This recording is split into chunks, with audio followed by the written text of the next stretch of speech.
All right, so 2.1, Introduction to Chapter 2 on Stability Performance. So I said, there's three main criteria that we'll use for control system performance. The first is stability. It's got to be stable, so that's our first one. We're going to look at that in this chapter. And then next, we're going to look at the transient response performance. And then thirdly, we'll look at the steady state response performance. So neither the transient nor steady state performance criteria matter if your system's not stable. So that's you gotta have that. That's basic, but we need to always keep it in mind when we're designing, because you can make things go unstable pretty easily, actually. So it's the most important one. We will now turn to stability considerations, limiting ourselves to LTI, linear time invariant systems, which comprise a lot of systems, a pretty large class of systems that can be approximated as being linear and time invariant. Recall that a system response can be considered to be composed of two parts: the free response, which is due to the initial conditions, right, and the forced response, which is due to the input, the forcing of the system. This terminology will be used throughout the following, so this is to keep that in mind. Those are the two things. That we're going to first look at stability in terms of the free response. And this is the one that we're going to focus on, is the free response stability. So using the concept of the free response, we define the following types of stability for LTI systems. An LTI system is asymptotically stable if the free response approaches zero as time approaches infinity. So you start at some initial condition, you let the system go, evolve in time. If it approaches zero, then we're stable. That's our stable system.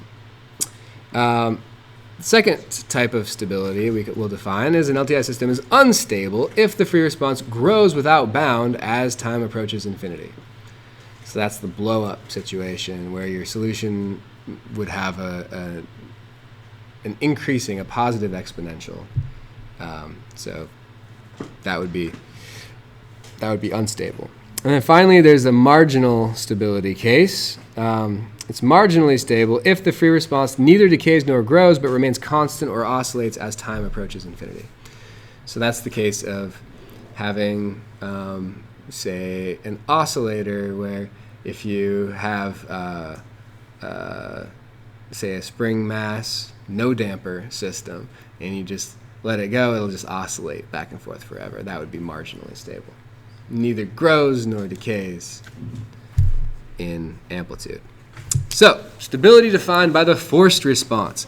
This one is important to keep in mind. Yeah, question? Does that mean clocks are marginally stable? So, pendulum, if you have a pendulum that has zero losses, then it would be marginally stable. So a pendulum typically has some loss. It's just super tiny, so it'll go back and forth for a very long time without losing its energy. Especially if they're really tall, they'll go back and forth for a really long time. But there's a little bit of air resistance, and it goes back and forth, and so it loses a little bit each swing. So I think that electronic clocks supplement the pendulum swing so that it doesn't stop. But just a free pendulum, which are actually really cool. I like pendulums. Pendula? Is that the? I don't know. Pendulinum. I don't know.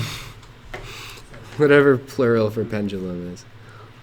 Yeah, they're pretty cool. But they're very, very low damping.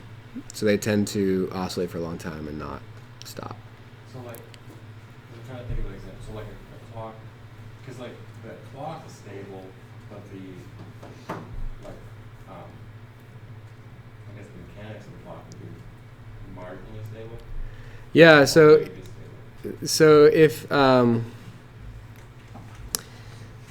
if you're just looking at the pendulum without any active elements in it, that's going to be almost certainly stable. because there are going to be some losses. It'll drag those poles into the left half plane, and you're going to have a decay that'll happen just very slowly. It's very difficult to find examples on Earth of undamped systems because everything's got some friction or something associated with it. There are if you go down to quantum mechanics level, you can get oscillators, harmonic oscillators that have no damping. And if you go to the planetary motion level, you can get things that are zero damping, like that. But things that are earthbound tend to have some damping. Unless you have a control system, if you have feedback on it, then the closed loop can be marginally stable. I say relative easily, essentially. It's much easier to get a marginally stable system that has feedback associated with it. So once we get into this realm, things that have friction in them can still be marginally stable because you have the feedback loop and you're adding energy in. When you keep adding energy into a system, you can make it into a system that is essentially unstable or marginally stable pretty easily. Yeah. Pendulums or pendula? Pendula. Okay, cool. Great. So there's another way of defining stability, which I wanted to hit relatively quickly. But an alternate formulation of stability is called bounded input, bounded output, or Bibo stability. And we mentioned this slightly, or just in passing earlier too. And this is not the one we'll focus on, but it's good to keep it in our minds. So a system is Bibo stable if every bounded input yields a bounded output. So this is defined not in terms of the free response, but in terms of the forced response, which they're usually very closely related, but there are a few edge cases where there can be some variation. And then second, a system is Bibo unstable if any bounded input yields an unbounded output. In terms of Bibo stability, marginal stability then means that a system has a bounded response to some inputs and an unbounded response to others, which is technically unstable in terms of Bibo, but you can say it's marginally stable. It's